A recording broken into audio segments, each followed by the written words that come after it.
बाजुराको हिमाली गाउँपालिका र हुम्लाको खारपुनाथ गाउँपालिका बीचको सीमा क्षेत्र लामपाटामा भएको तनावबारे फैलिएको भ्रम र अफवाहको यथार्थता अन्ततः बाहिरिएको छ। हाम्रो सुदूरपश्चिम हामी चिनाउँछौँ भन्ने पवित्र र विकासमुखी भावना बोकेको अभियान अन्तर्गत सैपाल हिमालको बेस क्याम्पतर्फ गइरहेको धनगढी महानगरपालिकाको दूरदर्शी मेयर गोपाल हमाल सहितको भ्रमण टोलीले यस घटनाको वास्तविकताबारे प्रश्न पार्दै सत्य तथ्य सार्वजनिक गरेको हो।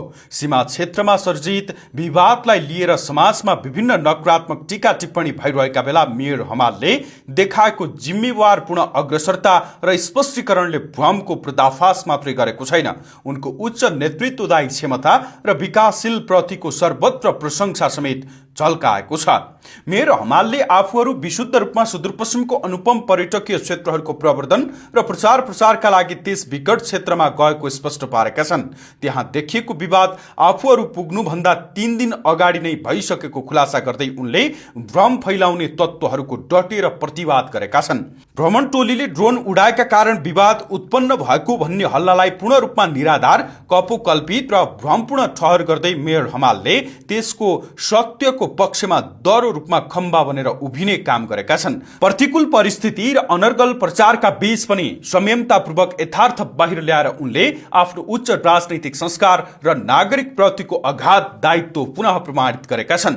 सुदूरपश्चिमका ओझेलमा परेका पर्यटकीय तथा धार्मिक क्षेत्रहरूलाई विश्वमाझ चिनाउने लामो समयदेखिको अनवरत रूपमा क्रियाशील रहँदै आएका मेयर हमालको यो कदम वास्तवमै स्वागत योग्य र प्रशंसनीय रहेको छ।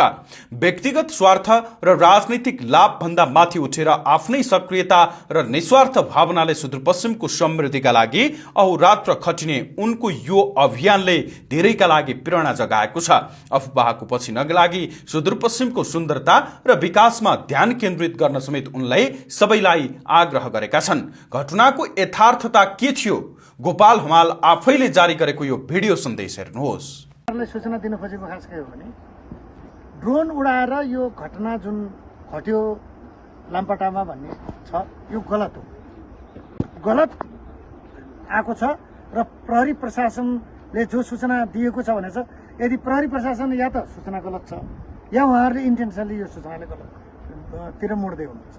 यो कुरा के हो भने हामीले त यो घटना 2 गते घटना घटिसकेको थियो। 2 गते नै वडा सदस्यलाई पिटेर मर्ने हालतमा पुर्याएर उसलाई औषधि उपचारलाई पनि जान दिएको थिएन, कब्जा गरेर राखेको थियो।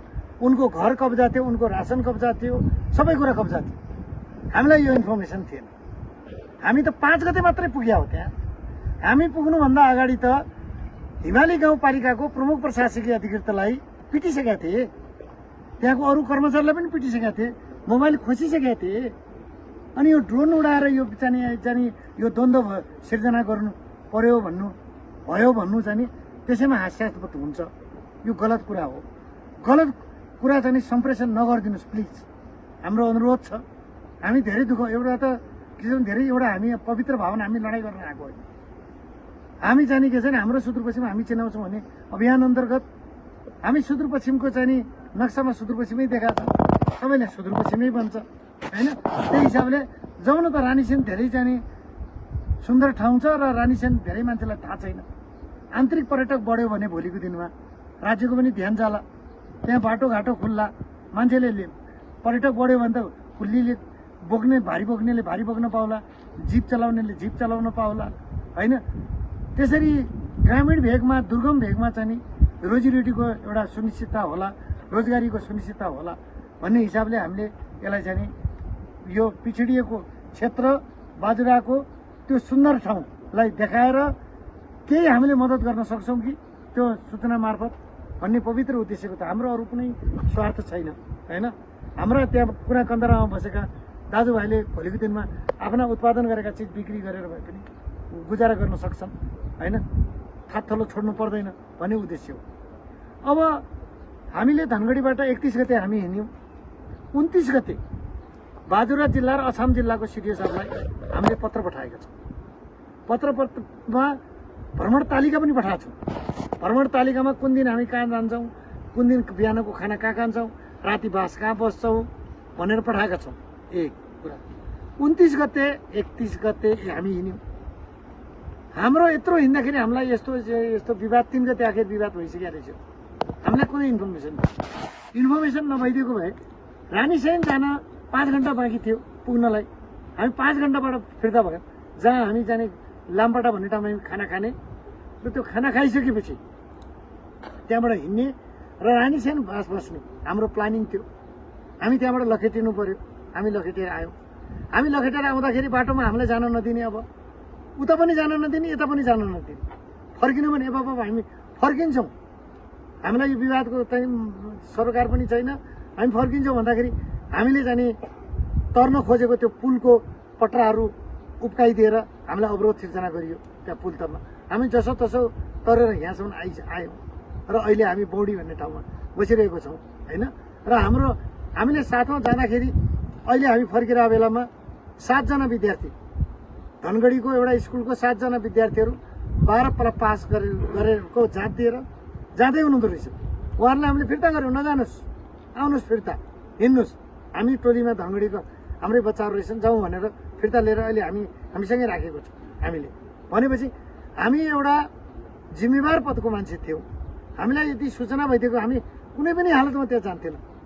र आज म यहाँहरूलाई के भन्छु भने मैले हिजो त्यो गुम्बा भन्ने ठाउँ डाँडाबाट सिडिओ साहबलाई पनि फोन गरेको छु, गृह सचिवज्यूलाई पनि फोन गरेको छु। ए बाबा त्यहाँ मान्छे मर्न लागिसक्यो, आज उद्धार गर्नु भएन भने मान्छे मर्छ, जसरी पनि त्यसलाई त बचाउनुहोस् कमसेकम, जसरी भए पनि त्यहाँ ल्याउन दिइरहेछन्। हेर्नुहोस् त पिटेर ल्याउन पनि दिइरहेछन्। हामीलाई पनि तिनीहरूले पिट्थे के गर्थे, हामीलाई पनि आउन नदिएर पुलमा अवरोध गरेको हामीसँग त त्यो सबैले जानकारी पनि छ। त्यसकारण म सम्पूर्ण मिडियाकर्मीलाई पनि के अनुरोध गर्न चाहन्छु भने गलत समाचार सम्प्रेषण नगरिदिनुहोस्। किनभने यो घटना ड्रोन उडाएर घटना घट्यायो, बरु पत्रकारका ड्रोन फुटालिया छन् होइन, पत्रकारका ड्रोन फुटालिया छन्, क्यामेरा खोजिएको छ, समाचार सङ्कलन गर्न दिएको छैन। हाम्रो टिममा पनि पत्रकारहरू हुनुहुन्थ्यो, उहाँहरू पनि जानुभएको थियो, उहाँहरूलाई समाचार सम्मेलन गर्न दिइएन। हिमाली गाउँपालिकाबाट चाहिँ समाचार सम्मेलन गर्न गएको पत्रकार हुनुहुन्थ्यो, उहाँहरूलाई पनि समाचार सङ्कलन गर्न दिइएन, फुटाइयो, खोसियो होइन, प्रहरीको कपडा च्यातियो, दुनियाँभरको घटना घटेको छ। यसलाई लगेर सामान्यकरण गर्नलाई ड्रोन उडाएको कारणले विवाद भयो भन्नु चाहिँ मूल कुरालाई ओझेलमा पार्नु जस्तो लाग्छ। त्यसकारणले यसको उच्चस्तरीय छानबिन होस् र उच्चस्तरीय छानबिन भएर दोषीको हो। दोषी हामी ड्रोन उडाउने हामी दोषी हौँ, हाम्रो कारणले यो घटना घटेको भने हामी जिम्मेवारी लिन तयार छौँ। होइन भने यस्तो अफवाह, प्रशासन जस्तो जिम्मेवार चिजले यस्तो अफवाह फैलाउनु भनेको खेदजनक छ। हामी खेद प्रकट गर्छौँ।